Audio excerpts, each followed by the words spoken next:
a number, to be honest with you. Probably way back when, we might have said 30, or in that area was a good number. I mean, that's one of the things you always. I mean, if you're a decent team, you want to be at 30 before the All-Star break. But I just think we've been a little uneven. So I think it's a hard answer. I think in some areas, right now, I think we're better. We're better, further along defensively than we are offensively. The thing we talked about this morning, you weren't there this morning, right?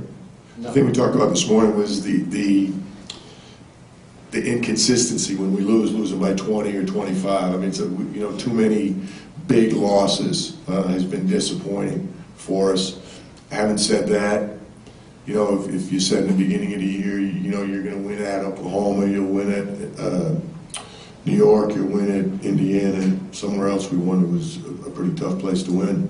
I would have said, that's pretty strong to be able to do that. So we're just, I think we're a little hard to figure at this point. I don't think we've settled into what we are, and we may not. Maybe this is what we are, but I would like us to be more consistent, and the biggest way to see that to me would be to have less blowout losses, and even if it meant less, we had some a run of pretty good wins too. But I think we've been a decent road team, not great, but we've been a decent road team. We've had nights where probably the other biggest thing that we've really struggled with is, unfortunately, what we're playing tonight, the up and down teams. The really quick teams and the up and down teams have been a problem for us. It may just be, every year, every team, there's teams you match up well with, there's teams you don't. Sometimes you understand it, sometimes it makes no sense to you whatsoever. But for us, it seems that there's a pattern to that, so we got to deal with that better than we have.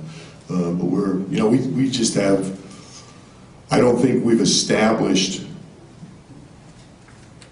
nobody exactly, but what we are right now. I think it remains to be seen what we're going to do in the last 30 games. Whereas I think, if you talk about Oklahoma City or Miami, or I think they would say no. They would say the same thing. Look, it's night to night with all of us. But I think there's more. They've done it. They've done it with a particular roster for a couple of years. That's the other thing. This is a new roster, and I think anytime you have a new roster, you're going to have what we're having right now. If you've got a team together for a while, in San Antonio with, the guys that are out. But I mean, the feeling is when they get Timmy and Tony and hopefully Manu playing, there's a reasonable expectation. You can predict what they're going to do. In Miami, I think that's the case. In Oklahoma, that's the case. And a couple of the other teams. But particularly for the teams that have added significant pieces to the rotation, you just, well, Lakers, what are the Lakers going to be like the next 30 games? I mean, who knows? And they have good players, and they have a good coach. But, they're still a work in progress, and we're a work in progress for sure.